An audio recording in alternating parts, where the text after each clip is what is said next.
E aí, sabe o que que é SVM? Não? Support Vector Machines? Também não? Então fica no vídeo até o final que eu vou te ensinar.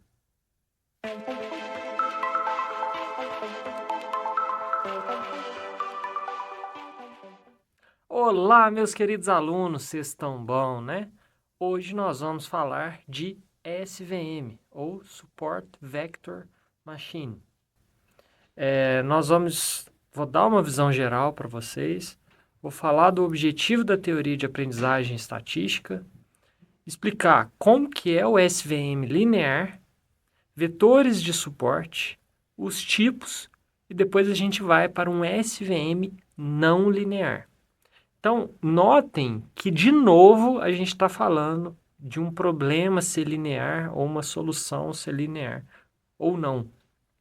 Então, isso é um ponto a ser levado a sério, a gente tem que considerar.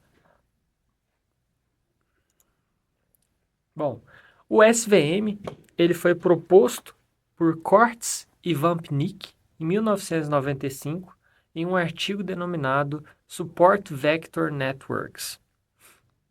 Ele é um método de classificação binário, ou seja, ele só vai classificar dois grupos. Ele é embasado na teoria de aprendizagem estatística de Vampnik, também de 1995, e fazendo aquela classificação, né, ele é um algoritmo de aprendizado supervisionado, ou seja, a gente precisa daquele oráculo, precisa daquele professor dando a resposta na parte de treinamento.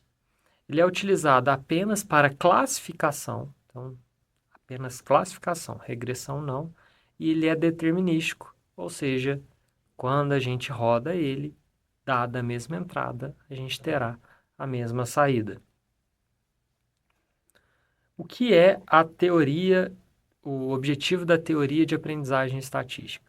Então, é encontrar uma função matemática específica capaz de classificar dados desconhecidos a partir de um conjunto de dados de treinamento. Então, esse é o objetivo da teoria. Basicamente, né, quando a gente tinha ali o problema, os problemas que só poderiam ter soluções lineares, a gente começou com um estudo aí para a gente achar uma reta, né, um vetor, que ele traria para a gente uma solução interessante. E o que é o SVM linear? Então, a gente vai fazer a separação de dados linearmente separáveis. Então, dado esses dois grupos aqui, né, a gente vai ter uma reta que faz essa separação desses itens. E qual que é a diferença dele para outros algoritmos? É que os SVMs, eles vão garantir que essa reta ou esse hiperplano, na separação dos dados, vai ser correspondente àquele de maior margem de afastamento. Ou seja, vai ser aquela linha ali que está no melhor ponto possível de distância entre os dois grupos. Daí vem o nome vetores de suporte, ou o SVM. Então, o SVM define como critério de busca pela superfície de decisão a superfície com maior distância possível de qualquer ponto de dado, uma distância euclidiana. A distância da superfície de decisão para os dados mais próximos determina a margem do classificador. E uma função de decisão do SVM é dada por um subconjunto de dados que definem a posição desse separador. Este subconjunto de pontos são denominados vetores de suporte. Daí a gente entende o nome. Então, esses vetores de suporte, ele vai servir para definir qual será o hiperplano. O hiperplano ótimo, né? E ele vai ser encontrado durante a fase de treinamento. Os vetores de suporte são os exemplos de treinamento realmente importantes. Outros exemplos podem ser ignorados. Então, ele vai traçando ali as retas, e a reta, ou o plano, hiperplano que tiver, né, com a maior distância dos itens, ele vai ser o nosso hiperplano escolhido. Aí a gente tem a parte dos SVMs e os dados não linearmente separáveis. Então, vão existir casos em que o nosso a gente não consegue separar esses dados de forma linear. Então, os SVMs lineares possuem a capacidade de classificação linear de dados originalmente não linearmente separáveis. Como que eles fazem isso? Isso é possível, pois o conjunto de dados original é mapeado em um novo espaço de maior dimensão, denominado espaço de características. Isso faz com que a gente tenha um alto custo computacional. Esse novo hiperplano óptico é aquele capaz de fazer a separação linear de dados nessa nova dimensão. Então, quando a gente traz esse exemplo aqui, ó, nessa imagem, a gente tem duas classes, uma classe 1 e uma classe 2. A classe 1 são as bolinhas vermelhas, a classe 2, as cruzes azuis.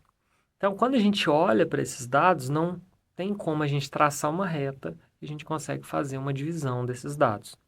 Com isso, ele aumenta o número de dimensões. O que é um número de dimensões? Nesse caso, a gente está olhando os dados, né, em um plano 2D. Então, quer dizer que a gente está olhando apenas duas características, features, atributos desses dados. Para a gente conseguir uma separação, ele vai criar uma nova dimensão, ou seja, uma nova variável, que aí a partir disso a gente tem algo relacionado à figura, a outra figura, né, a figura do lado direito, no qual agora a gente consegue traçar uma reta, um hiperplano, que mostra essa diferença. Então, é assim que ele faz a separação de dados não linearmente separáveis. Só que isso tem um custo computacional muito grande. Beleza. Além disso, a gente tem duas variações dos SVM lineares. O SVM Hard Margin e o SVM Soft Margin. O SVM Hard Margin, ele tem margens rígidas, ou seja, ele não aceita dados que foram classificados errados. Claro?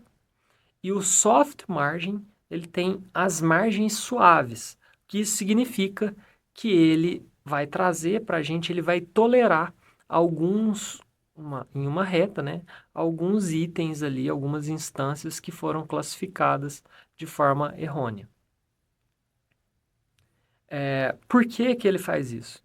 Porque ele considera que um conjunto de dados pode ter os outliers são aqueles dados discrepantes, e isso pode impossibilitar a separação linear.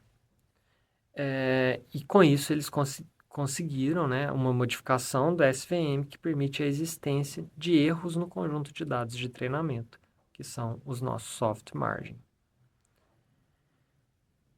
E aí, mais uma vez, os SVM lineares podem ser empregados em problemas de classificação não linearmente separáveis.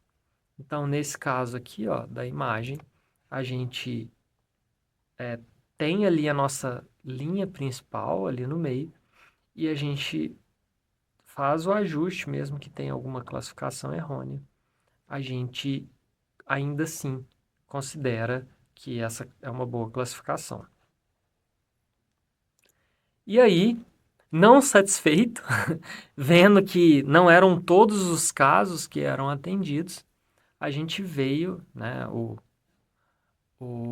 Vapnik, ele veio com a ideia de SVM não linear. O SVM não linear, ele vai ter uma função kernel. Então, essa função kernel, ela vai possibilitar a obtenção de um hiperplano de separação não linear sem a necessidade de um mapeamento explícito dos dados para os espaços de características. O que é isso? Ao invés da gente ter que ir lá fazer a separação dos dados, criar uma nova dimensão, essa função kernel ela já faz isso para a gente a partir dos próprios dados de entrada, quando ele entende que aquilo não é linearmente separável. Então, ele veio, né, em o Hirst, em 1998, Hirst e outros, né, mostraram que os resultados obtidos com a função kernel apropriadas são equivalentes àqueles computados a partir dos produtos escalares dos pontos no espaço de características. Ou seja, os resultados eles são similares àqueles que a gente adicionou uma nova característica, né, uma nova dimensão na nossa análise, porém, eles são, têm uma computacionalmente, eles são melhores. E aí, essas funções kernel, elas atribuem a característica não linear ao SVM, pois o hiperplano gerado a partir dos dados de entrada corresponde a uma função de decisão não linear, cuja forma é definida pela própria função kernel empregada. Essa não linearização de SVMs a partir de funções kernel torna o algoritmo mais eficiente e tratável do ponto de vista computacional. Então, isso foi de fato uma melhoria que aconteceu ali com os SVMs e deixaram com que eles fossem ainda mais utilizáveis.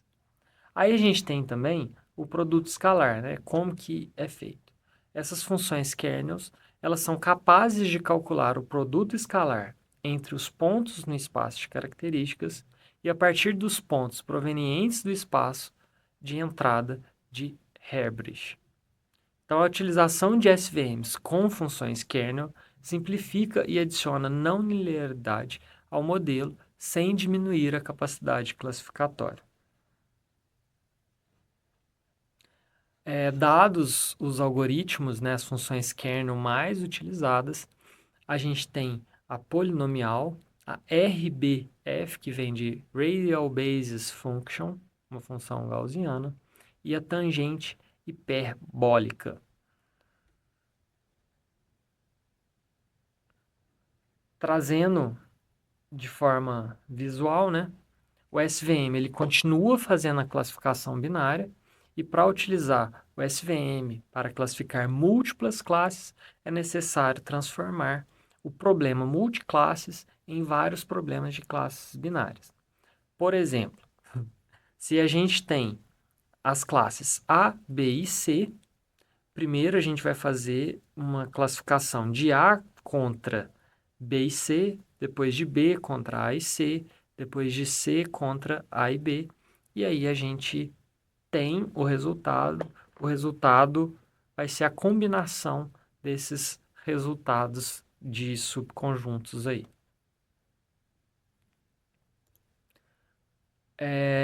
Como características, né, desse SVM não linear, ele tem um principal algoritmo de treinamento, que é esse SMO, que vem de Sequential Minimal Optimization. O tempo de treinamento ele pode ser longo, dependendo do número de exemplos e a dimensionalidade dos dados. Então, quanto mais características, atributos que você tem nos seus dados, mais complexo ele vai ser. Ele é considerado um tipo de rede neural artificial por alguns autores. Eu não vejo essa relação direta, mas alguns autores classificam. Muito por causa do período que as redes neurais começaram ou voltaram a ter destaque e o SVM ele também ganhou uma notoriedade. Então, devido à programação quadrática, é garantido que sempre alcança o mínimo global. Então, devido a como ele faz as análises, a gente sempre, quando a gente está falando de custo, né, ele sempre vai fazer uma classificação que vai atingir um mínimo global. E ele sempre constrói uma superfície em formato de paraboloide, como a gente vê aqui na imagem do canto. Bom, esse é o nosso conteúdo relacionado a SVM. Espero que dê para vocês entenderem os conceitos. Então, o principal ponto dele aqui ele só faz classificação binária. Então, ele vai traçar uma reta, onde ele classifica esses grupos. Essa reta, né, esse vetor, ele vai ser ótimo. Então, esse vetor ou hiperplano, ele vai estar traçado no lugar onde tem a maior distância possível entre os pontos desses dois grupos. Beleza? Espero que traga clareza para vocês. Obrigado por ter ficado até aqui. Obrigado por assistir, compartilhar e curtir os nossos vídeos. É isso aí. Valeu!